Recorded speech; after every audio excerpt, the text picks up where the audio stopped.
Hello, bachcho, let's read the question. Question says if for all h belongs to r minus 0, two distinct tangent can be drawn from the point 2 plus h, comma 3 plus 3h minus 1 to the curve y equal to x cube minus 3x square minus a plus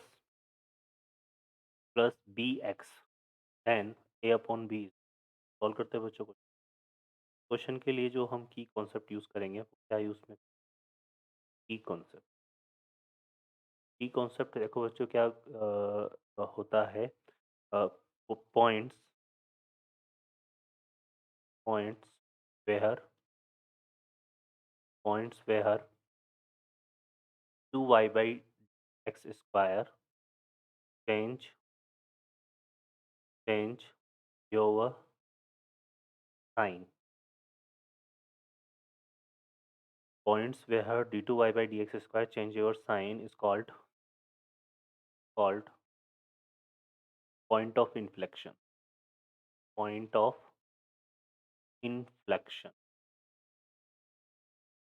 ठीक है। इस point of inflection को बच्चों हम ऐसे भी समझ सकते हैं कि वो पॉइंट जहाँ पर फंक्शन अपनी कॉन्केविटी को बदलता है और कॉन्केविटी जो है सेकंड डेरिवेटिव से ठीक है। तो अगर फंक्शन कॉनकेव अपवर्ड से कॉनकेव डाउनवर्ड हो रहा हो किसी पॉइंट पे या कॉनकेव डाउनवर्ड से कॉनकेव अप हो रहा हो तो वो जो पॉइंट होते हैं तो हम क्या बोलते हैं पॉइंट ऑफ इन्फ्लेक्शन। ठीक है बच्चों। तो ये हमारा इसमें अब इसको यूज में हमें कैसे लेना है इस क्वेश्चन। देखो क्वेश्चन में हमें क्या बोला हुआ है। क्वेश्चन में हमसे बोला हुआ है यहाँ पे कि हमारे पास ये जो कर्व है वो क्या गिवन है y equal to X cube minus 6x square minus A plus B. ठीक है। जो कि क्यूबिक फंक्शन है। ठीक है। और क्यूबिक फंक्शन का देखें हैं तो इसका जनरली जो ग्राफ होता है वो कुछ इस तरह से ड्रॉ होगा। ठीक है ना। इस तरह से क्योंकि अगर हम एक्स एक्सिस को देखें तो वो इस तरह से ये ड्रॉ होगा मतलब ए और बी की वैल्यूज के लिए इसके अगर 3 है तो ये इसका ग्राफ इस तरह से ड्रॉ होगा। और इस तरह से ड्रॉ है तो यहाँ कुछ पॉइंट्स हमारे पास ऐसे हो रहे हैं तो यहाँ है ना जहाँ से ये क्या हो रहा है कॉनकेव अपवर्ड से कॉनकेव डाउनवर्ड हो रहा है। ठीक है। अब हमने यहाँ पे कोई पॉइंट ले लिया इसका ठीक है, इसका कोई पॉइंट ले लिया यहाँ पे ठीक है। और इस पी पॉइंट से हमने इस पे क्या ड्रॉ कर दी टेंजेंट पॉइंट से हमने इस पर टेंजेंट बच्चों थोड़ा इसको मैं इस तरह से ले लेता हूँ। ये हमने इसकी टेंजेंट ठीक है जो कि इसको कहाँ पर मीट कर रही है यहाँ पर एक पॉइंट पर मीट कर रही है और उसके कोऑर्डिनेट हमें गिवन है क्या 2 plus H comma 3h minus. ठीक है। अब देखिए यहाँ पर हम पॉइंट निकालने के लिए हेल्प लेंगे पॉइंट ऑफ इन्फ्लेक्शन की है ना। तो और कोई सोर्स हमारे पास दो नहीं है इसने सिर्फ और सिर्फ ये बोला है कि two tangent can be drawn from the point to the curve. तो उनमें से हम एक टेंजेंट को फाइंड करेंगे उसके लिए हम क्या करते हैं इसके पॉइंट ऑफ इन्फ्लेक्शन को फाइंड करेंगे। पॉइंट ऑफ इन्फ्लेक्शन फाइंड करने के लिए सेकेंड डेरिवेटिव को ठीक है। तो यहाँ से क्या करते हैं ऑफ इन्फ्लेक्शन फाइंड करने के लिए सबसे पहले हम इसका फर्स्ट डेरिवेटिव निकाल लेते हैं D Y by D X. ये कितना आएगा बच्चों एक्स स्क्वायर हो जाएगा माइनस का 12x और यहाँ पे माइनस 0 हो जाएगा प्लस बी। ठीक है। फिर हम फर्दर क्या फाइंड करेंगे D Y by D X है ना। तो यहाँ से ये कितना हो जाएगा ये हो जाएगा 6x माइनस। अब हम यहाँ पे बात करें तो फोर पॉइंट ऑफ इन्फ्लेक्शन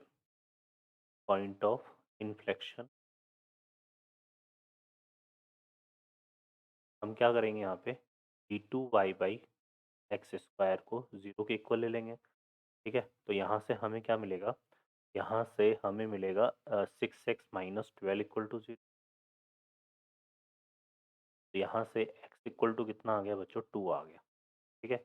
और ये x इक्वल टू 2 जो है ना ये कहाँ लाई करेगा ये जो पॉइंट ऑफ इन्फ्लेक्शन है पॉइंट ऑफ इन्फ्लेक्शन ठीक है वो हम lie on the curve lie on the curve क्योंकि मैंने आपको बताया कि कर्व पर वो पॉइंट होते हैं जहाँ पर कॉन्केविटी चेंज तो पॉइंट ऑफ इन्फ्लेक्शन कहाँ लाई करेगा लाई ऑन द कर्व। ठीक है बच्चों वो कर्व पर लाई करेगा। तो ऑब्वियस है कि हम x इक्वल टू 2 को हम क्या करेंगे पुट कर देते हैं put x equal to 2 in equation of curve curve की इक्वेशन में पुट करते हैं। y इक्वल टू हमें कितना मिलेगा? देखो y इक्वल टू क्या था? एक्स क्यूब मतलब 2 का क्यूब कितना हो गया बच्चों? 8। फर्दर हमारे पास है -6x² तो 6 इंटू 2 का स्क्वायर कितना हो गया? 4 4 6 24। फर्दर यहाँ से आ जाएगा -a n+2। ठीक है, तो इसको अगर हम सॉल्व करते हैं तो हमारे पास देखो 8 -24 -3 हो गया, ये माइनस का a हो गया, तो y इक्वल टू आ गया बच्चों हमारे पास 2 -a माइनस। ठीक है, तो ये आ गया। तो ये जो पॉइंट ऑफ इन्फ्लेक्शन है, पॉइंट ऑफ इन्फ्लेक्शन, ये हमारा क्या हो जाएगा? वी कंसीडर दिस पॉइंट को हम क्या करते हैं? ए कंसीडर कर लेते हैं और ये हमारा हो जाएगा 2, 2b -a b -a -6। ठीक है बच्चों, अब ये जो पॉइंट है, इस पॉइंट पर हम क्या फाइंड करेंगे? इक्वेशन ऑफ, क्या तौर पे लाई कर रहा है, तो एक टेंजेंट हमारे पास आ गया, equation of tangent. Equation of tangent जो है हमारे पास आ जाएगा, यहाँ पे इक्वेशन ऑफ टेंजेंट निकालेंगे। उसके लिए क्या करते हैं? सबसे पहले स्लोप ऑफ टेंजेंट क्या फाइंड करेंगे? Slope of tangent, slope of tangent, तो ये आ जाएगा हमारे पास dy/dx। फाइंड करेंगे एट x इक्वल टू 2। तो देखिए हमने यहाँ पे dy/dx किया था, 3x² minus 12x plus B आया, तो इसमें x इक्वल टू 2 पुट कर देते हैं, है ना? कितना आएगा बच्चों? 3 इंटू 2 का स्क्वायर कितना हो जाएगा? 4। फिर यहाँ पे आ रहा है हमारे पास -12 इंटू 2, कितना हो जाएगा?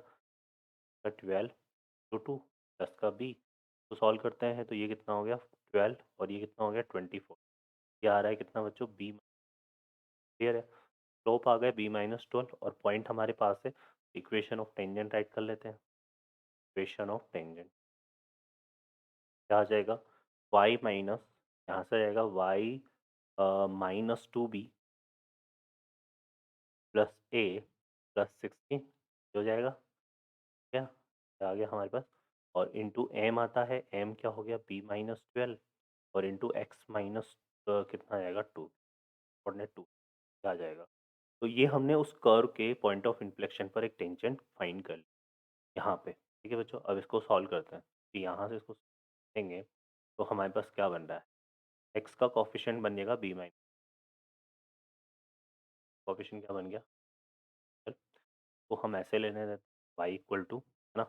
और यहाँ से आ जाएगा हमारे पास b-12 करेंगे तो ये -2b, है ना?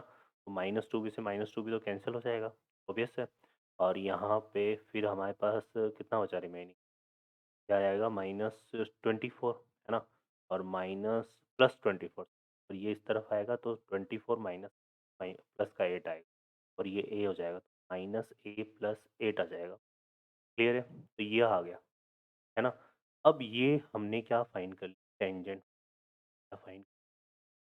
अब हमें एक पैरामीट्रिक पॉइंट दिया हुआ है यहाँ पे, ठीक है ना? पैरामीट्रिक पॉइंट दिया हुआ है पी, है ना? ठीक है, तो ये हम कंसिडर कर लेते हैं यहाँ पे। ये जो टेंजेंट है, ये जो टेंजेंट है, ये जो टेंजेंट है, ये क्या कर रही है बच्चों? पास हो रही है पॉइंट, पॉइंट से पास हो रही है पॉइंट पी। ठीक है, ये टेंजेंट अगर पॉइंट पी से पास हो रही है तो ऑब्वियस है कि जो पॉइंट पी है वो इसको सेटिस्फाई करेगा, तो हम उसको पुट कर देते हैं यहाँ पे। एक्स की इसकी जो वैल्यू आ रही है वाई की, वो कितनी है? 3h-1, है ना? और इसको ले लेते हैं हम यहाँ पे, तो ये 3, अच्छा हम देखो ये फिक्स पॉइंट नहीं है, तो हम ये कि हाँ, हमारे माइंड में ये था कि ये इसी से क्यों पास हो रही है, क्योंकि ये एक पैरामीट्रिक पॉइंट है कि एज के डिफरेंट डिफरेंट वैल्यू के लिए चेंज होगा, है ना? तो इस वजह से हम यहाँ पे क्या कर सकते हैं कि ये इस टेंजेंट पे लाई करेगा, तो 3h कितना है? -1, यहाँ पे हमने पुट कर दिया। एक्स को रिप्लेस कर दीजिए आप 2 प्लस एच से, यहाँ पे कर दिया हमने क्या? 2 प्लस एच। ठीक है बच्चों, और यहाँ पे या फिर हम एक काम कर सकते हैं, ये भी कर सकते हैं, ये इससे पास होने वाला टेंजेंट निकाल, तो हम क्या कर लेते हैं? लोकस ऑफ पी क्या फाइंड कर लेते हैं यहाँ। Locus of, locus of P निकालने के लिए एक्स इक्वल टू तो क्या ले लेंगे हम पे बच्चों? 2 + h। X equal to 2 + h ले लेंगे, और वाई इक्वल टू ले लेंगे 3h माइनस, इक्वल टू क्या ले लेंगे? 3h minus. और दोनों की हेल्प से पहले एच को एलिमिनेट कर लेते हैं। तो देखिए कितना आएगा यहाँ पे, यहाँ से हम एच की वैल्यू निकाल लेते हैं, क्या आ रही है हमारे पास x-2, और इसको यहाँ पुट कर दो तो y इक्वल टू कितना आएगा 3x-2 - 1, तो ये हो जाएगा हमारा y इक्वल टू 3x-7। है। अब ये वाली टेंजेंट भी इससे पास हो रही है, और ये भी, ये क्योंकि जो टेंजेंट है वो पॉइंट ऐसे है ना, तो ये भी हमारा किसको रिप्रेजेंट कर रहा है, टेंजेंट को रिप्रेजेंट कर रहा है। ये भी क्या है, एक टेंजेंट है ना, क्या है, एक टेंजेंट। हम ये कंसिडर कर लेते हैं कि दोनों एक ही लाइन को रिप्रेजेंट कर रही है, क्योंकि एच, ये तो पॉइंट पैरामेट्रिक है, यहाँ से तो कई सारी लाइनें पास होगी एच की डिफरेंट वैल्यू। ठीक है बच्चों, तो ये दोनों एक ही लाइन को रिप्रेजेंट कर रही है, तो कंपेयर कर लेते हैं दोनों को। दोनों को कंपेयर कर लेते हैं, तो यहाँ एक्स का कोफिशिएंट आ रहा है b-12, यहाँ आ रहा है 3।